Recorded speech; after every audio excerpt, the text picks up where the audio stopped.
Welcome to FSHD Straight Talk, the podcast where we dive deep into living with FSHD. I'm your host, Tim Hollenback, and I'm on the journey with you. Having FSHD, I understand the challenges it brings to patients and their families. We're in this together, and this podcast is a space where we swap stories, share advice, and talk to experts to get the latest news. There's plenty to say about living with FSH muscular dystrophy, so let's get straight to it.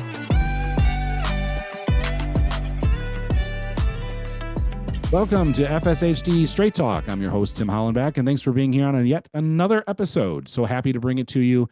And we have another great guest in store. Yes, they come one after the other. I love the fact that people are reaching out. You can do so too at FSHD Radio at FSHDsociety.org. You can find the podcast anywhere you find your podcast. Spotify is my place of choice, but it could be Google and so forth. Make sure you're sharing the show. We'd love to have this shared, not just in the community, but beyond. I think the stories that come on this platform have been incredible, especially since we have changed it to more of the community-based FSHD Straight Talk podcast.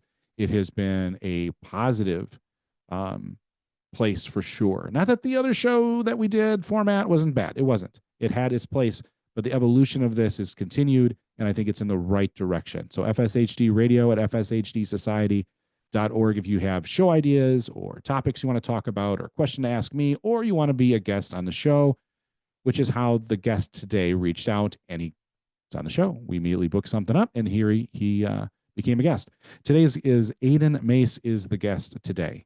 Someone that is a younger person that was diagnosed in like 2021. He mentions he was a firefighter, first responder.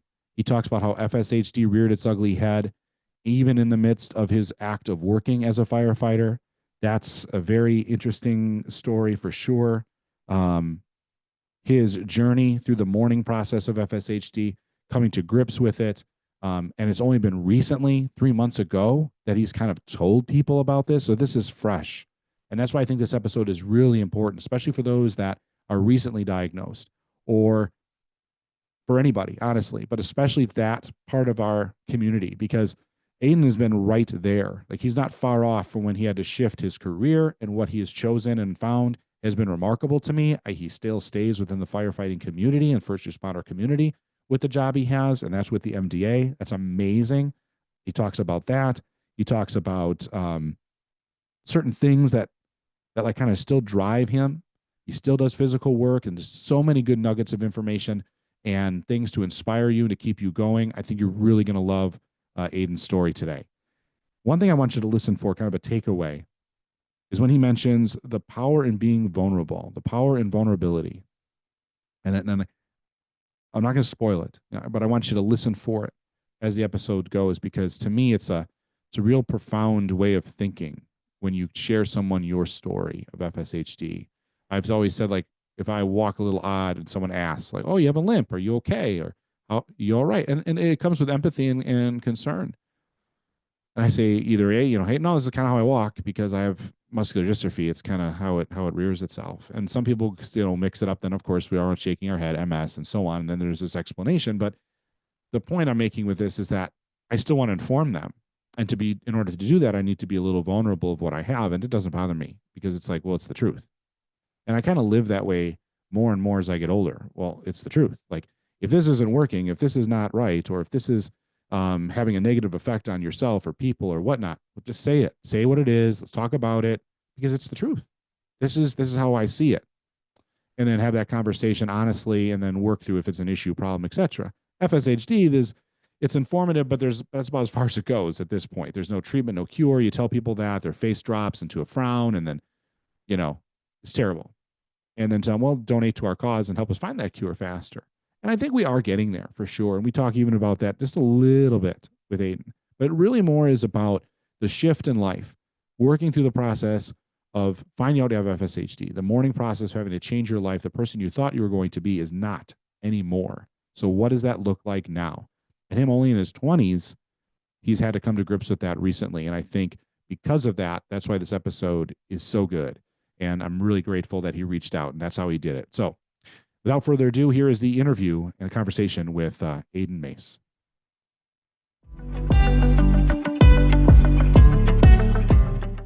Hi, everyone. I've got some exciting news for you from the FSHD community. If you've ever felt the unpredictability of FSHD or wish there was, more accurate research and information out there, and I know you have, then listen up. I'm thrilled to tell you about Better Life FSHD, a groundbreaking new research platform from the FSHD Society that's changing the game for those of us living with FSHD. Better Life is your one-stop hub for tracking symptoms, accessing personalized resources like articles and videos relevant to you. And the best part, as you take surveys and track your symptoms, you provide FSHD researchers with better data to understand this complex, understudied disease. And a better understanding can lead to faster treatments, something every one of us can get behind. So head over to betterlifefshd.org and join the study.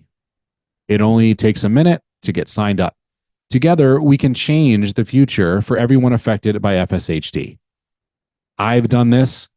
It's a simple process. I challenge you to do the same. Again, that's betterlifefshd.org. Now let's get back to the show.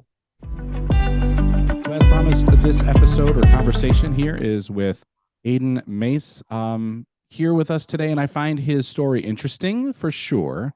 The little I know about it, so I'm learning him as you do as we listen and watch this episode. And one thing that intrigued me is that he was a firefighter. That got my attention immediately, and the fact he was brave enough to email me. So Aidan, welcome to the episode. Thanks for being here. You're now a guest. You listened to some episodes. I'm so flattered. Thank you for doing that.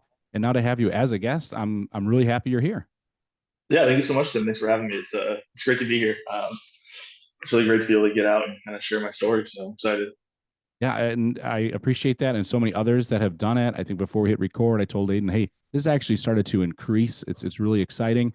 The old concept of the show is fine, but it seemed like I think it was a little more distant from the community. This is more involved, and I'm increasingly getting more emails and requests of either certain subjects or certain things to talk about, or people like you, Aidan, that want to be on and like share their story, thinking it'll help people, and I know it will. And today is definitely going to be one of those episodes that are going to help people." Primarily because of the shift, right, in life of what FSHD does to us or makes us do, or we have to adapt. And your story is, I have a sense, is going to be a lot about that. So let's start there. Like, who are you? Where are you from? FSHD story. You've heard the episodes. You know how the first part. Yeah. Yeah. So I'm Aiden. I grew up in New England, and that's where I was a firefighter in Connecticut. Um, I grew up around it. My father was on the job. That's kind of how we describe it. It's like on the job, but Yep. he did it for 25 years, and he actually unfortunately had a heart attack his last 2 years. So right as I was coming out of paramedic school and started taking civil service tests is when that happened. And I was lucky enough to test well enough that I actually got hired right as he was kind of on his way out. Yeah. Um, and yeah, it was just kind of a lifelong dream to become a firefighter. And I was able to get that opportunity relatively young too. I was 21 How? when I finished school. So 21. So right away. So you went from young high school life, right, getting into some people pick their path, right? It's either work or school or so forth. So you felt the draw even as a younger person that's what you knew you wanted to do because of the influence of your dad, or was there even other influences that kind of drew you that direction to be like a first responder? yeah, I just love the idea that we spent so much time as kids, my sister and I, at the firehouse, and just kind of culturally, you just kind of get into it. And as I started to get older, the more I kind of felt myself aligning with like the altruism of it and everything else. I really like the medical side, so actually, it's kind of funny. I took all my like gifts or money or whatever from high school graduation, and that's how I went to EMT's class that summer. Was I used all that to pay for it? So Oh, wow, good for you. yeah, Wow, putting that to good use. So for all yeah, those that gave, staying at that graduation party and so forth, well done. You helped him out financially, yeah, yeah. Thank supplying you. his like future. I think that's great because this is graduation season as we record this, and my oldest is graduating high school, and like I'm kind of hoping that he does that similar thing. So Yeah. awesome. Because to me, the first thing I think of with I say first responders, kind of lump them together, so to speak. EMTs, right? Firefighters, police, and so on. Um, I've always found it fascinating that those are the people that run towards the danger and everybody else is running away.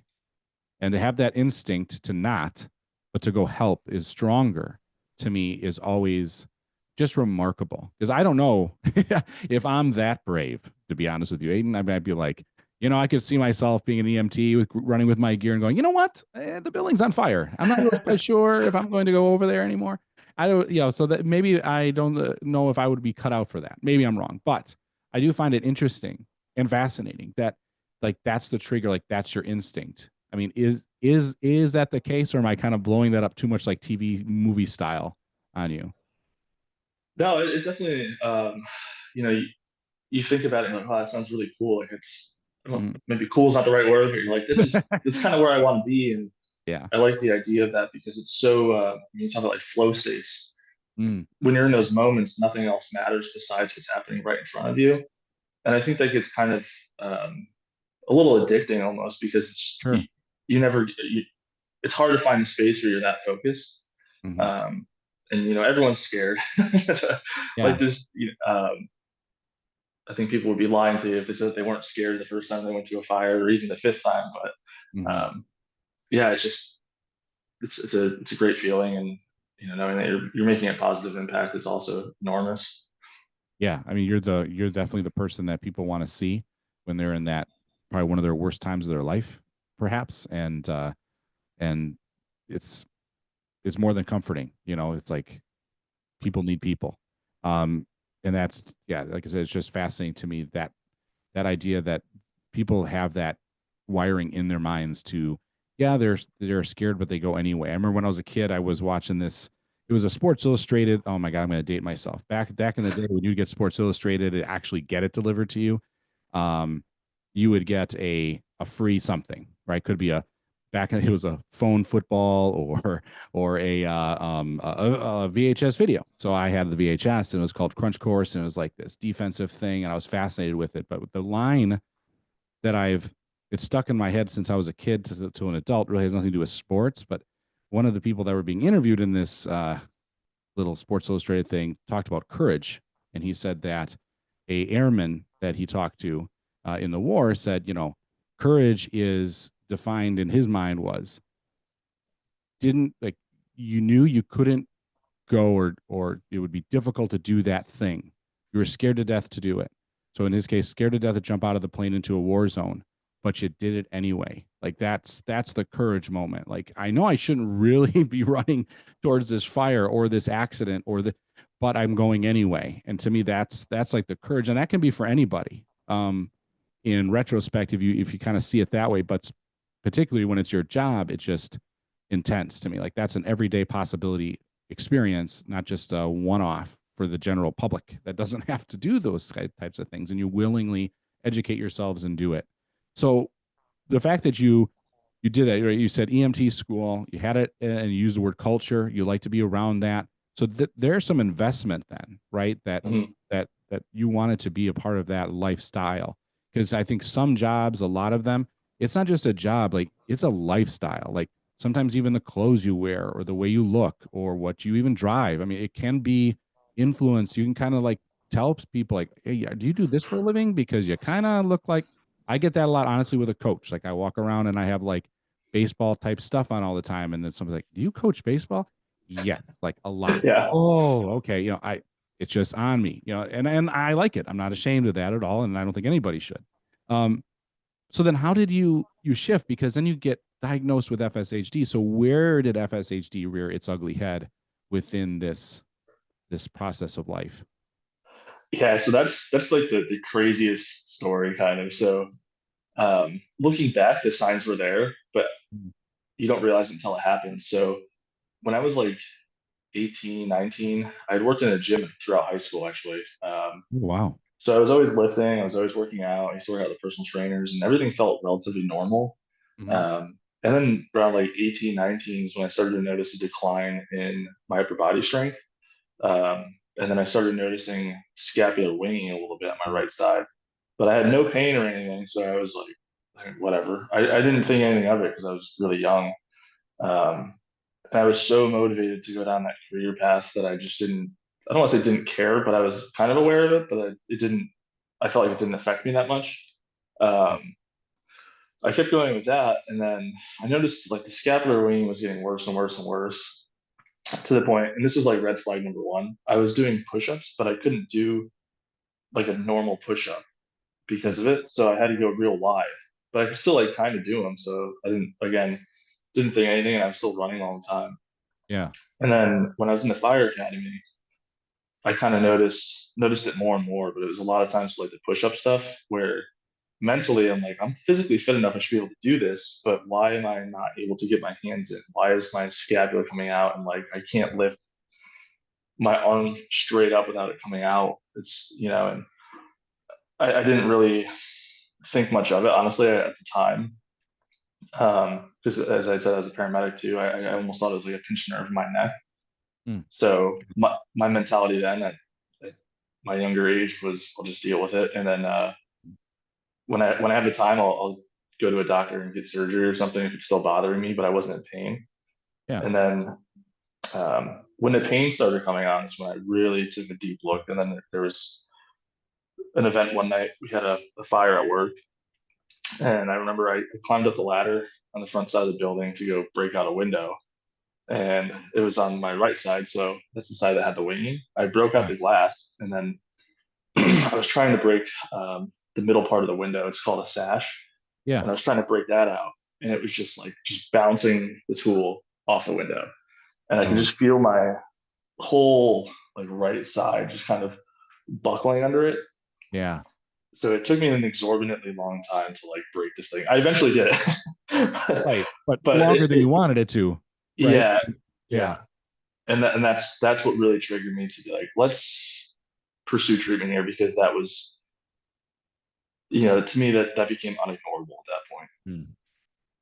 Yeah. Then it's affecting not only just your personal workout routine, right? That I think that affects a lot of us. And then, okay, you're right. Like it's not painful. Maybe I'll just need a surgery.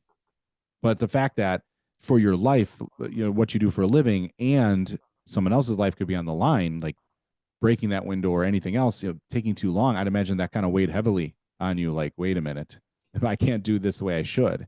So then you just went to a doctor immediately. Like, how did that process go?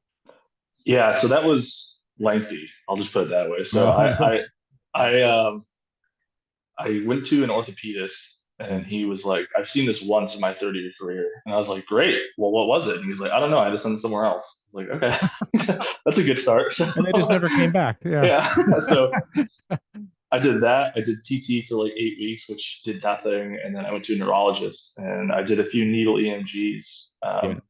which was a great time. If you ever had them, they're awesome. And then I had a few MRIs and then I went back to him, and this is like that whole span had taken 5 6 months. Wow. Yeah. So for context, so that was June 2021 that fire happened, Mm-hmm. and this was like October-ish, Okay. September October that I was sitting in his office again. So maybe not quite 6 months, but um, he referred me up to Boston to Mass General, and he was like, "There's a guy there that teaches at Harvard, and he's the guy to go to. He'll know what this is. Just go up there." I was like, "Okay." So I call, make an appointment, and at this point, I was telling my dad about it. He was like, "I want to go with you. I mean, this is strange. Like, you don't go up there all the time for anything. So Yeah. That's kind of a big deal at this point. yeah, But then were you and anxious then at that point? I mean, this is kind of like, this isn't just general doctors anymore. Now you're going into the specialists, the very unique type physicians now. yeah. It's so funny looking back at it. I was still so convinced that it was like I'm just gonna get a nerve graft and like move on with my life. Like, I was still so like just convinced on that. And at the time, by then, this is like November, so I think I was 20. Yes, 24. Mhm. Um, we go up there. The surgeon comes in the room, and he's like, amazing guy. And I won't say his name, but he was just a great guy. He comes in and he does like some tests, and he does this cool thing where like he puts his hand on your chest and your hand on your back where your scapula is, and he's like pushes against it, and he goes, lift your arm up, and I'm like able to do it Yeah. for the first time in years. And I'm like, oh my gosh, like this guy fixed it. And he goes, yeah. So like, when did you get diagnosed with FSHD? And I looked at him, I'm like, what is that? And he goes, okay, hang on. I'll be right back. I gotta go. Yeah. He's like, let me go get a few things. I'll be right back. Whatever you Huh. do, do not look it up on your phone. We'll talk about it when we come back. I don't even think that the door wasn't even closed, and I was already on WebMD. You Oh, know, sure, like sure. You're already on Dr. Google. Yeah, yeah. And right. I'm like, oh my god. I'm like, what is this? And then my dad and I look at each other like, what are we? Wow. Is this for real? Like, this can't be. This can't be. Like, there's no way. Yeah. And he came back in and broke it all down, like what the phenotype is, symptom, like everything. Hmm. Um, and he had said that the only way to do it was genetic testing for Hmm. sure. Um, but that the surgery, the scapulothoracic fusion, Yeah. would be the best case for stability and stuff. And my whole thing was, I was like, well, can I go back to work if I do that? I like immediately in full blown denial. Oh, yeah. Yeah. Um, so I went ahead and did that, scheduled it that day. I did that Hmm. in February, which had its own complications, but Yeah. yeah, I went ahead and did the fusion on the right side.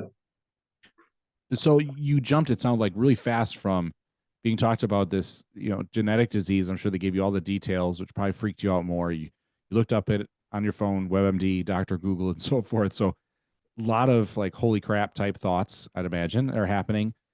So were you like in the state of, and I'm going to speak like a typical male here. I think a lot of us guys like to fix things. Like, what's the fix? What's the solution? Did you think then like the scap, as you mentioned, was like the fix, and then you just move on? Or did you think it was going to go further, worsening? I mean, did you, did you think that there was more to come, I guess, despite having the surgery? Yes, so he was pretty transparent about. He's like, it seems like you still have a pretty good amount of muscle mass, but these things are very unpredictable. He's like, you Mm. don't have a trap on that side. Your serratus, your lat, your pec. He's like, that whole side is decimated. There's nothing there. Because you could always, when I was a big runner, like you could always see all my ribs, which I guess is like looking back, that's kind of a red flag because I had no chest muscle. Yeah. Um, Yeah. so I kind of was in that fix it mindset, but having had the medical background of being a paramedic at that point for like 5 years, Mhm. I understood exactly what a muscle wasting disease kind of looks like.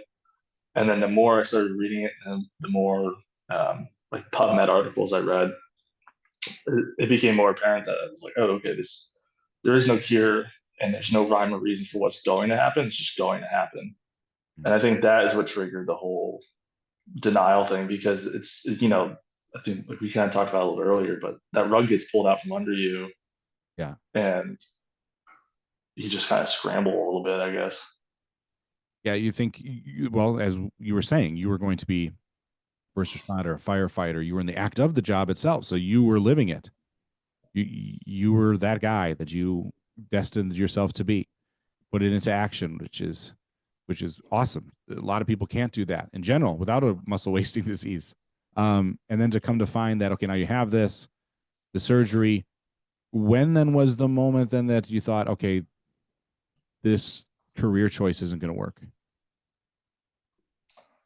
So that's a great question. So really, it occurred several times over the course of a year, and I say that because there was the initial like insult of being diagnosed and all that stuff and taking all that, and consciously, like I can't do this forever now. Like Yeah. it's there, There's but at the time, expiration. I still felt okay. Like Mm-hmm. I always had wicked neck and back pain. And I just figured that was because I was probably not lifting things smart or whatever.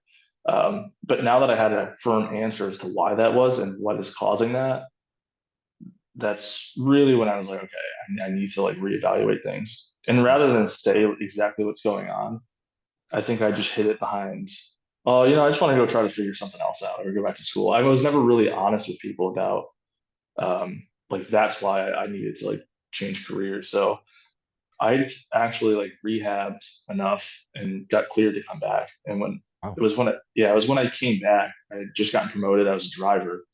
Okay. Um, so I was. This is probably. I don't know, I think it was that winter, so like fall winter, um, like a year and a half ago. Mm-hmm. When that winter came around, because I had just been kind of like getting through and telling myself it was fine and I could take my time and figure things out.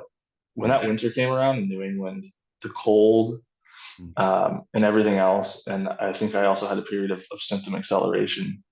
Mhm. It got so bad that I went through that. My day off, I remember thinking about buying Velcro shoes because my back would hurt so bad that I didn't Oh want to tie my man. shoes. And that I remember that day. It was like a Tuesday in January. I just remember sitting on the edge of my couch and being like, regardless of how this goes, I just can't do this anymore. And that was like brutal to admit, but I Mhm. just remember thinking it out loud, like I cannot do this anymore. Like this is not good for anyone. Um, and then that's when it really started to sink in that I just need to peel the band-aid, so to speak. Mhm. Did that career choice kind of define who you were a little bit?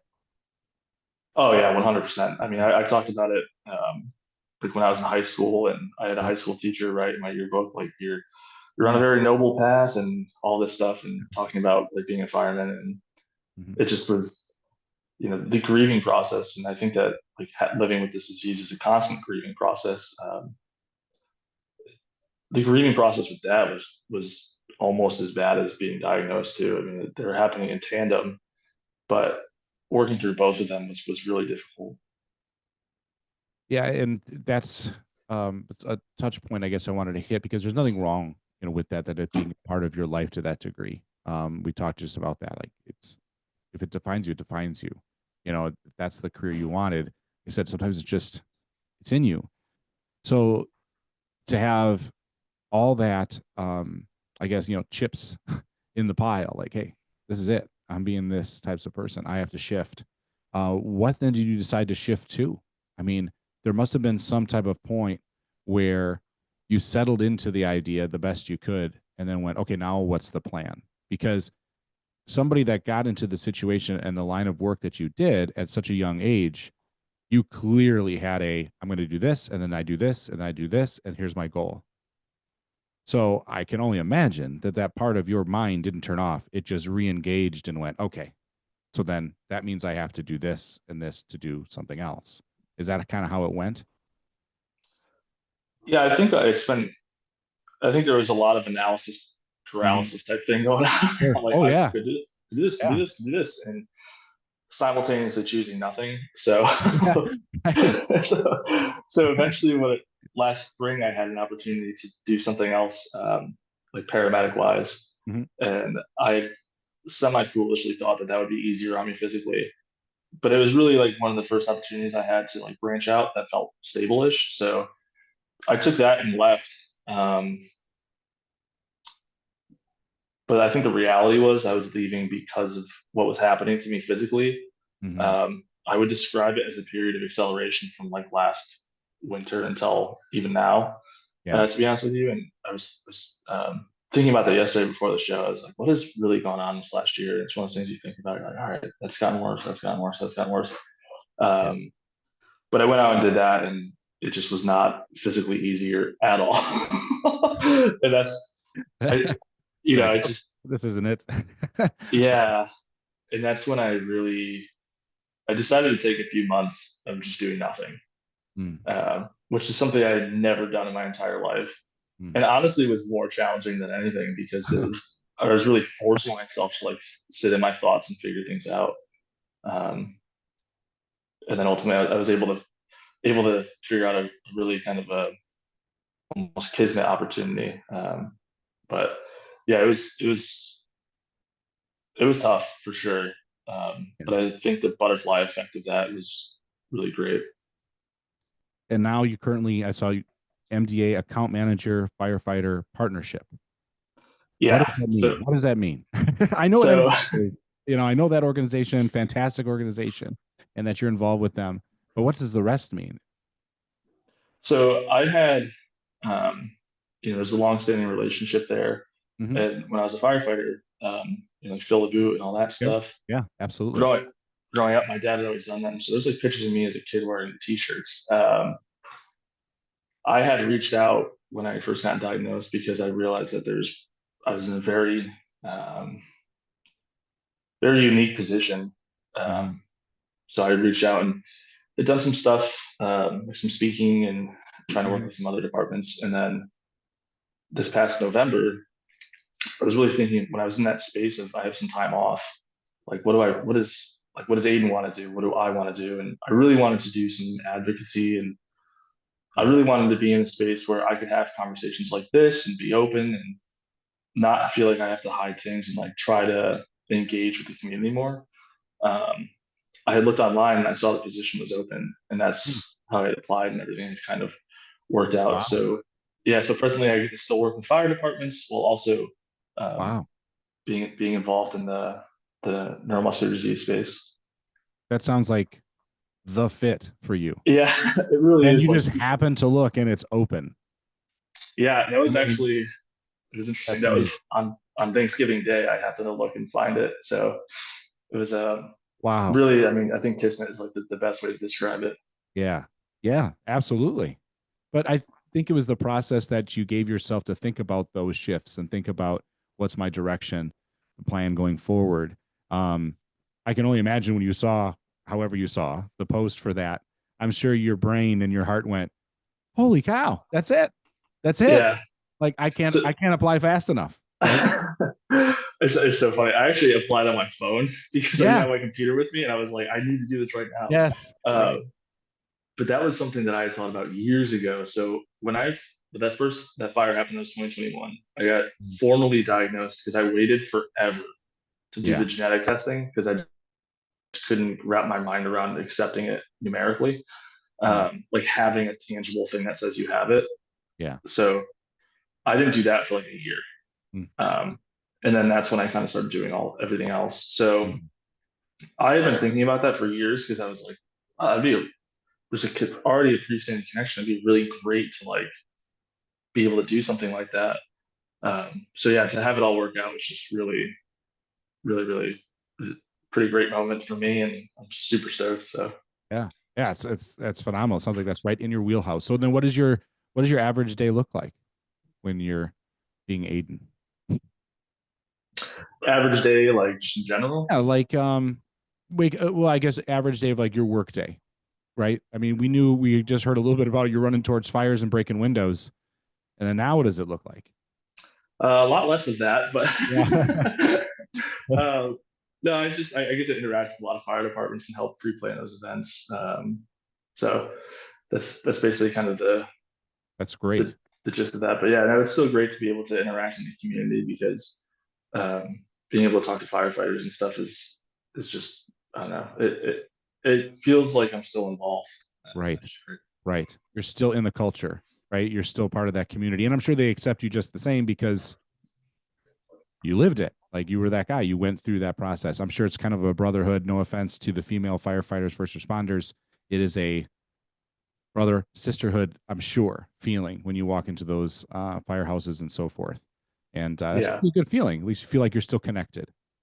yeah, 100%. No, it's incredible, and the reception's been really great too. So And I think that's like what a lot of people look for. Like if you're doing something for a living that you had passion for, I know some people have just a job and then they can make this shift. But even still, it's still something that you've trained yourself to do, probably got pretty good at it, and then all of a sudden you can't. And then now what do you do? Um, and you talked about mourning process, and I totally agree. When I was diagnosed, one of the first people I told was my boss because she had or has MS, and it was pretty pronounced, like physically, it manifested itself in her.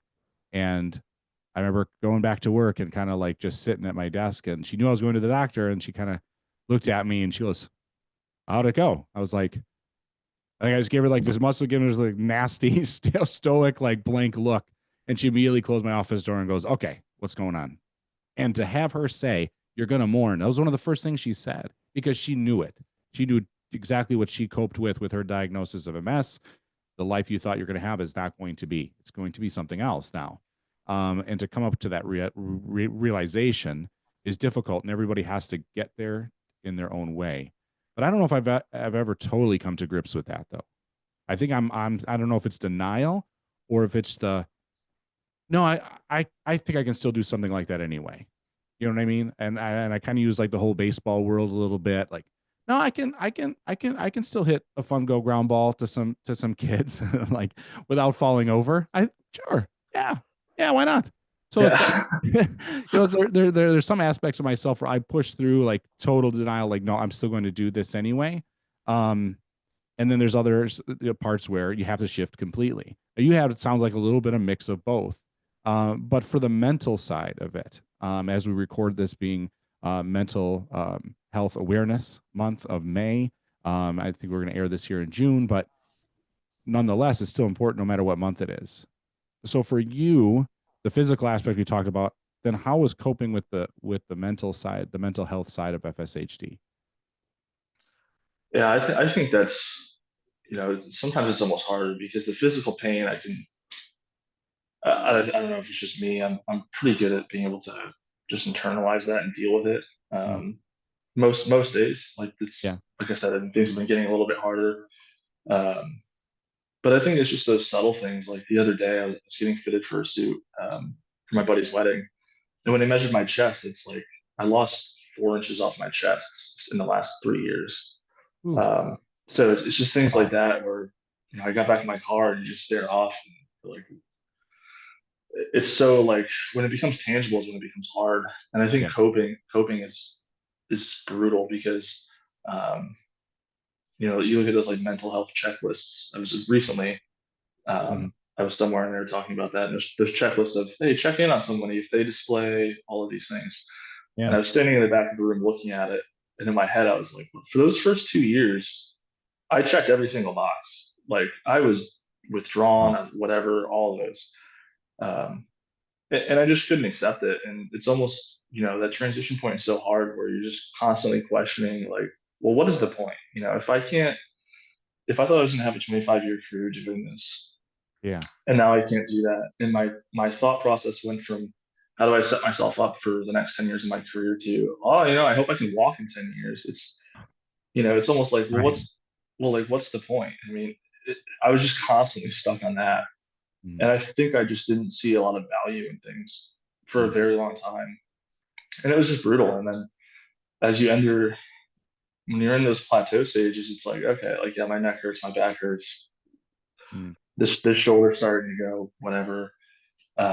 It's okay. But then when you feel something, I feel like, and I don't know how it is for you, and I'm curious to know, but like, mm, I feel like I feel something for a few months, and mm. then all of a sudden I'll stop and check in and be like, why is that? Like recently Yeah.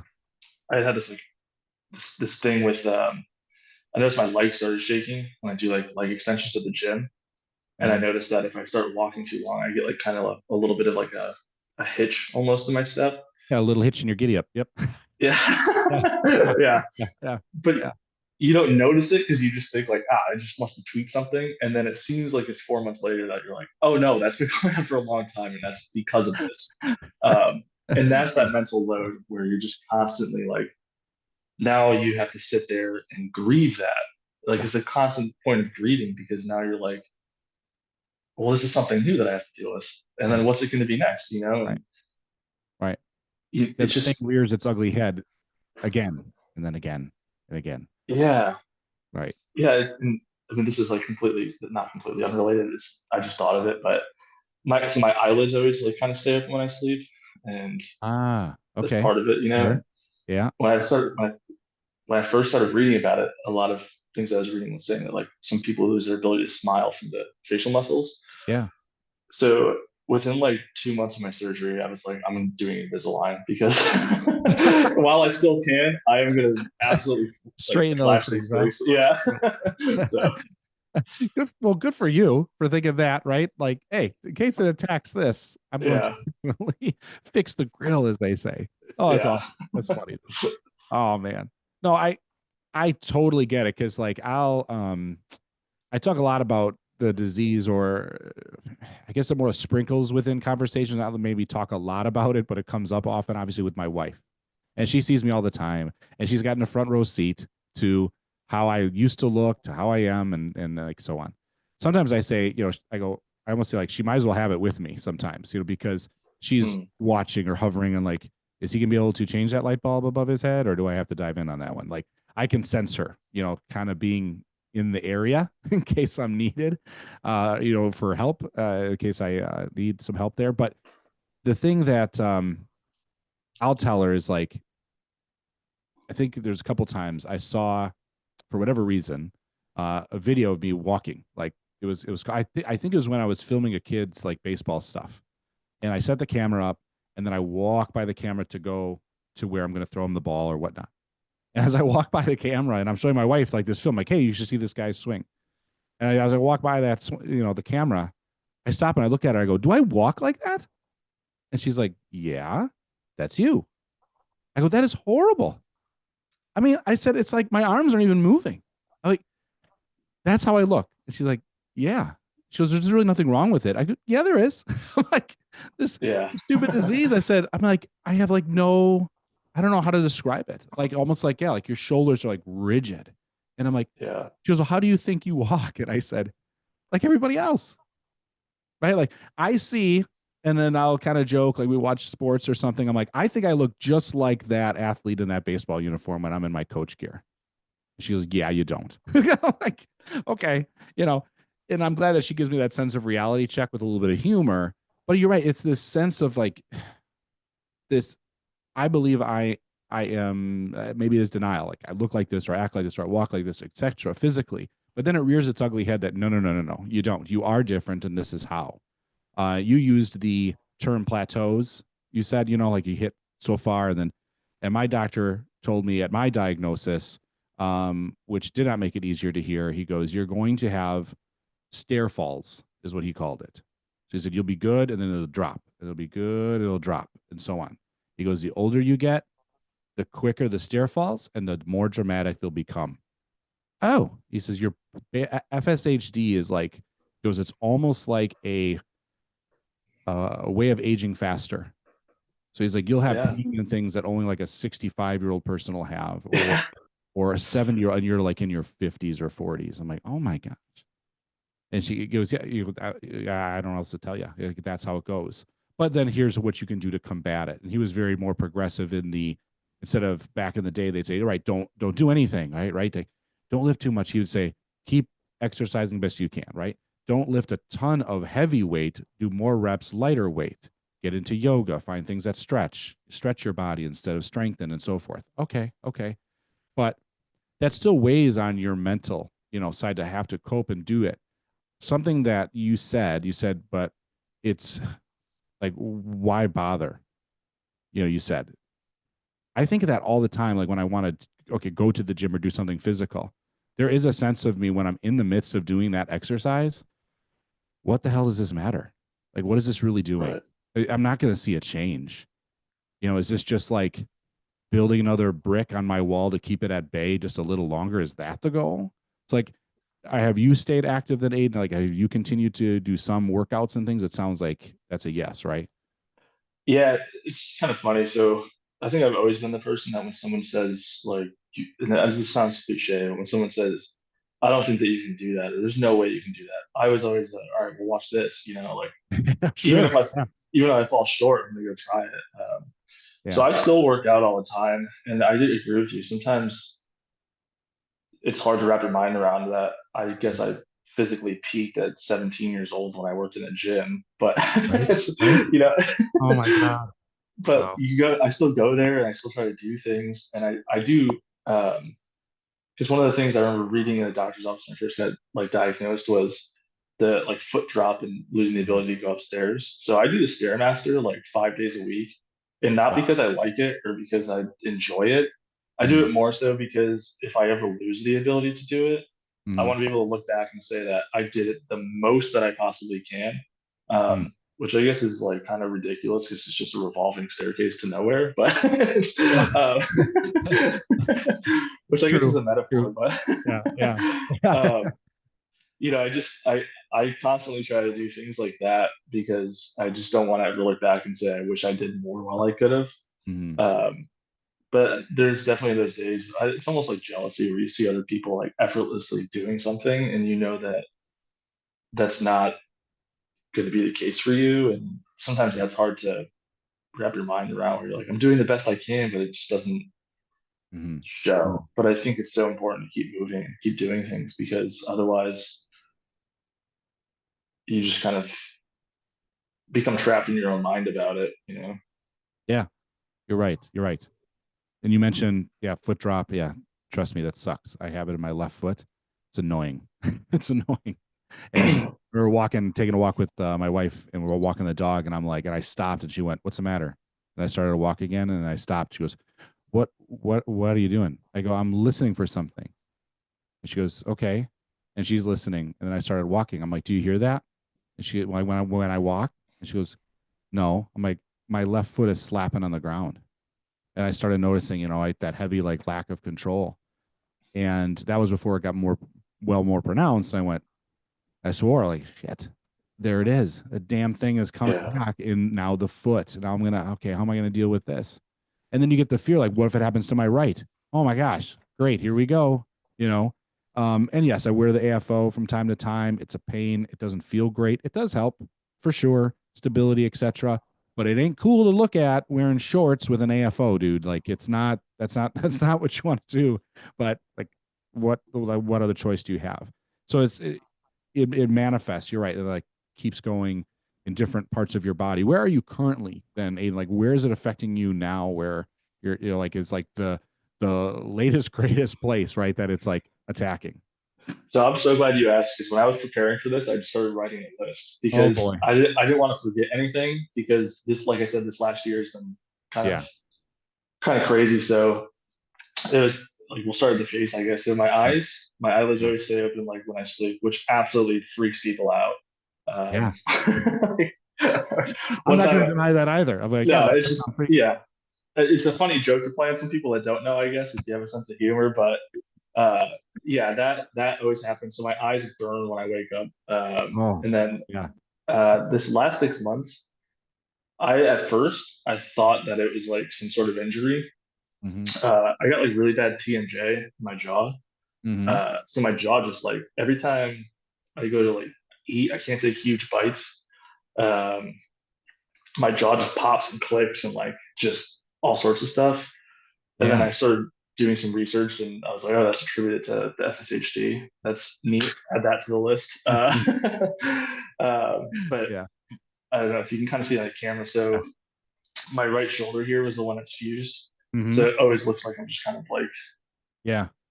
Yeah. Like you're. slouched or something. Yeah. Um, my pecs, I have like no pecs on my right side, especially my left side is starting to go. I had the winging on my right side that I had the fusion. So I have no trap over there. And then Yeah. it's starting to wing on the left side. Um, my neck hurts because now I have like basically half the support system holding my Mm-hmm. head up. Right. And then my lower back has been like really killing me lately. Like that's been one of the ones that's been hard, and I think that's kind of Mm. causing the step thing mostly. Yeah.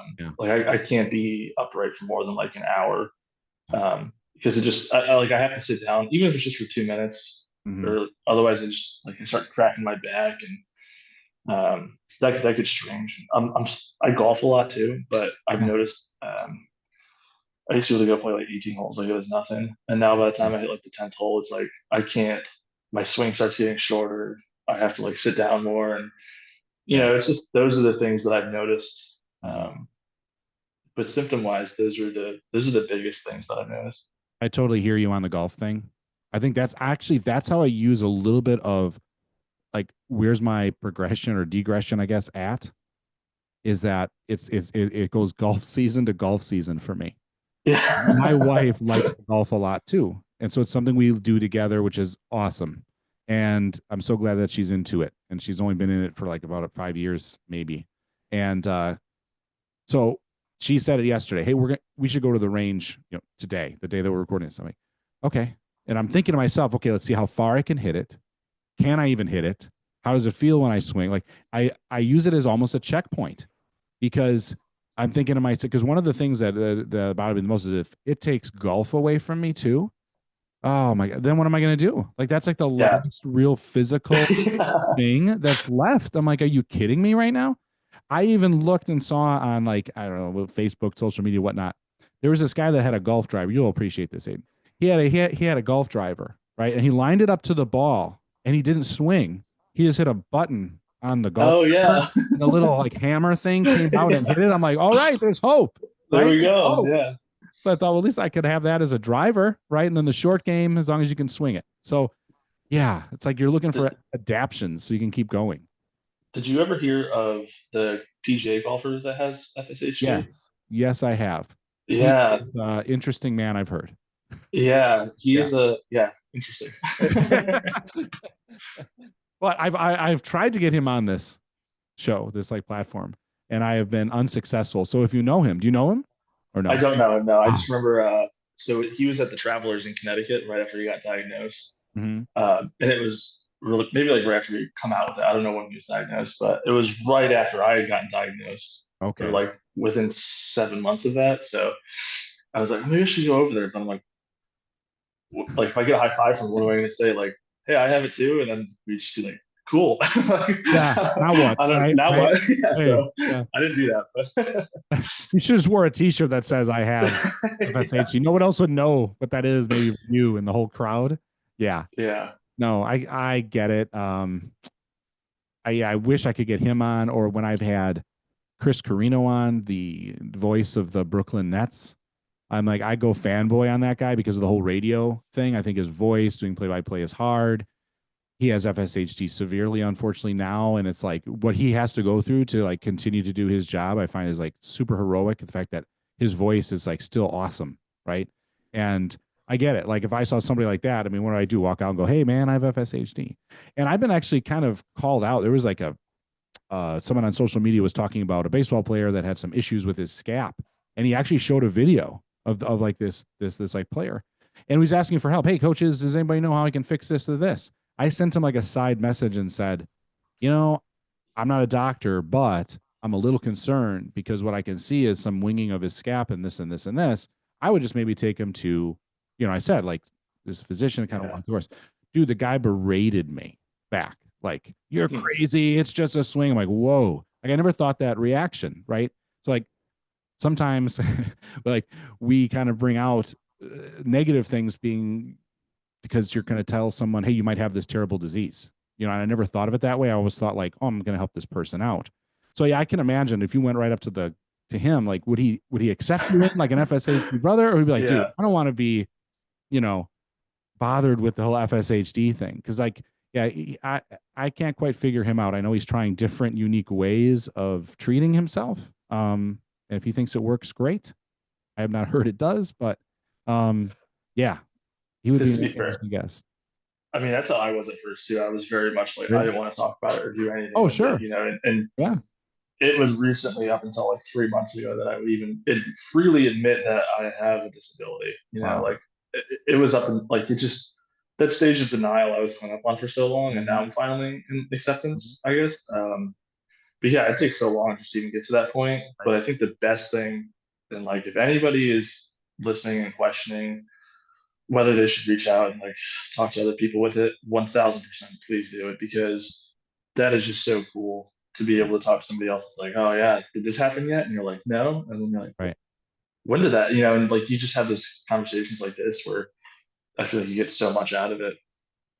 Yeah, it's you get that kind of kinship or some type of feedback from someone else that has it. Have you gone to any chapter meetings or things like that? Like if it's FSHD Society related or any other like group that have people with a similar or same disease? Yeah, it's funny. I know we talked about it earlier, but I right after I got diagnosed, I went to go join one of those Zoom meetings, and I was very clearly still in that stage. Like, I don't want to talk about it. And I really just kind of wanted to, like, I was like, all right, let me go see, because it's not like you walk down the street and meet people with FSHD Right. ever. True. True. So Yeah. I remember I logged on and they're like going around the room, like everyone's introducing themselves. And right before it came to me, I panicked and just left. Mm. And that wasn't like any fault of anything other than myself not Yeah. being able to talk about it yet. But I would certainly be open to it now. I think that Yeah. it's a great avenue to be able to have that camaraderie in a sense of everyone's kind of experiencing the Mhm.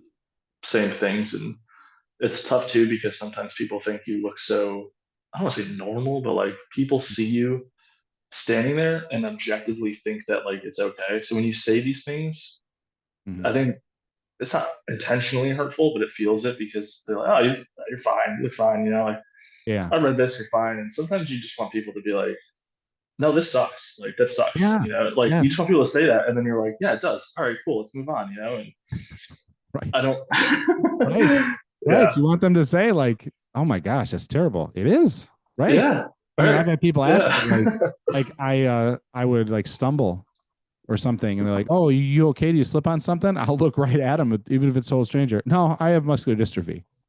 Like I totally like just absolutely yeah, slapped them in the face. They were not expecting that answer. And like when my wife sometimes will say, "Well, why do you say it like that?" I go, "What else am I going to say?" I'm like, "That is it." yeah, Like I did not slip on something. My dumb left foot caught because it's got drop foot. I'm not wearing the AFO, and almost down goes Tim. That's just how it is. And like sometimes, yeah, you want the reality back to you, of like that sucks, this and this. And have you received then the question where it's kind of phrased in a little different tone, Aiden, like, "So Aiden, how are you doing?" Like when they kind of soften the tone, they drag the how you're doing out a little bit. They're not really asking how you doing. Like, "Hey, how's your day?" No, they're like, yeah. "How's your FSHD?" is really what they're asking. Um, I think a couple times. Yeah. That's a little bit softer, and I think that that like they're doing the therapist talk thing, but Right. uh, Yeah. yeah, I guess it depends on like who's saying it sometimes, Mhm. like what my response is, but usually I just kind of leave it like, yeah, it's doing what it does, and I'm just trying to keep going is my flat response. Yeah. But if it's somebody that like really is involved in those, I'll be like, yeah, listen, like I was on a treadmill for 30 minutes yesterday, and then I was, hobbled my way out of the gym and sat in my car with a heated seat on when it's 90 degrees out. So I think it depends, but Yeah. It depends on your audience. That makes sense. yeah, Um, no, this has been awesome. Man, I swear we could probably do this for like all day. But for sure. yeah, and then we can definitely have you on, like in the future. I say this to guests all the time. Like this is like a part of your life you're at now. Where are you going to be in a year or 2 years? And like, I would love to get people to come back. Like, where are they now to some degree? But for you've kind of come to grips. You've mentioned it just within the last 3 months, saying more to people. I have this. So I think this last question I have for you is like pretty. I'm hoping it's pretty spot on. Like, what is then the advice you would give someone that's recently diagnosed? I think you kind of alluded to it, like being more outwardly about it. But if they were right in front of you and said, "Yeah, I was just diagnosed with FSHD," and maybe they don't even know you have it, maybe they do. But what advice would you give that person? That's a great question. I think I would really implore them to work through it at their own pace. There's no right or wrong answer to however you want to do it. As long as you're taking care of yourself first. It's kind of like it's our battle to fight and it's our journey to take. So there's no right or wrong way. I think that there's a lot of power in engaging a community and engaging people around you. Um, but it's up to you to decide how you do that and what form you want to do that in.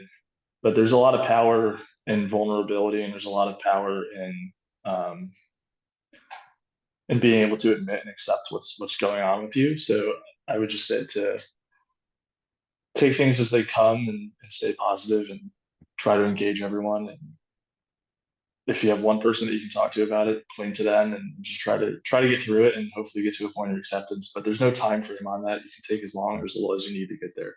Yeah, but get there. It sounds like. Yeah, yeah, absolutely. You can't live in that space of this isn't happening forever because unfortunately the disease will catch up to you at some point Yeah, and yeah. tell you it's still there.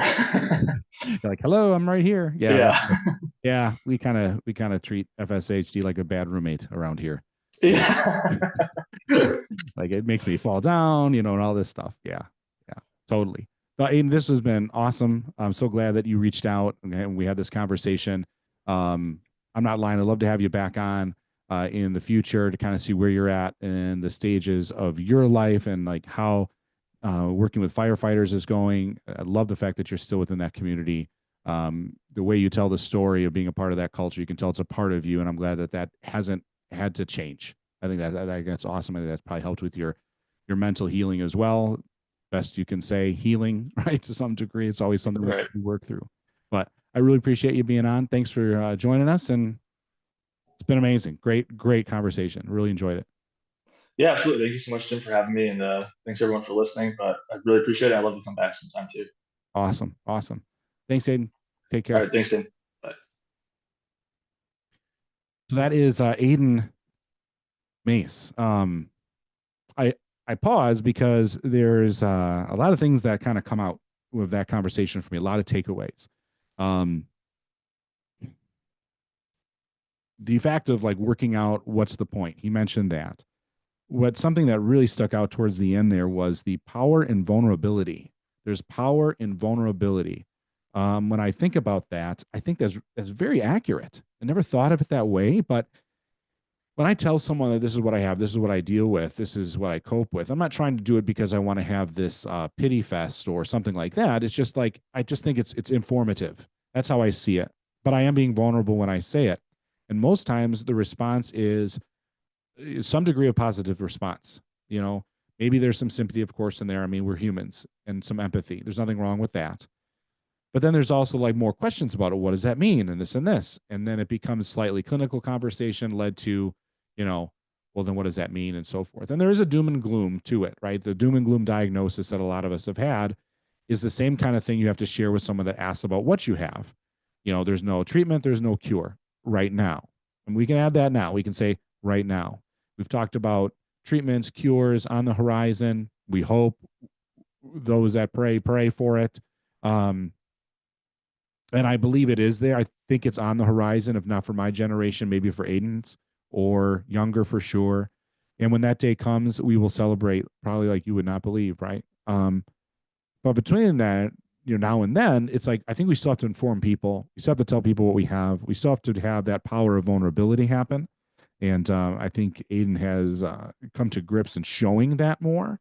And the fact that he is still in the line of work he's in, working with first responders and firefighters, what a great niche job, position, career move that is for him. We're not all fortunate for that. I'll always say, like, I still don't know if I have a career.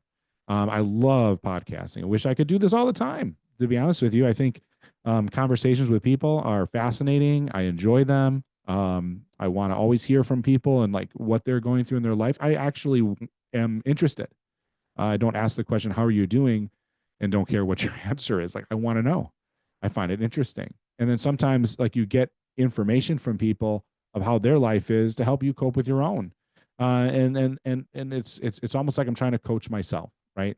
So if you can find that niche, if you can find that thing that has an essence of maybe the person you thought you were going to be, what you're going to do for a living in your life, and you can still do that, kudos. That's not always fortunate for everybody. So then you still have to make sure you're concentrating on the mental health aspect, make sure you have a good, strong circle around you. As my brother would have said, have a good tribe of people that got you, right? That are watching out for you.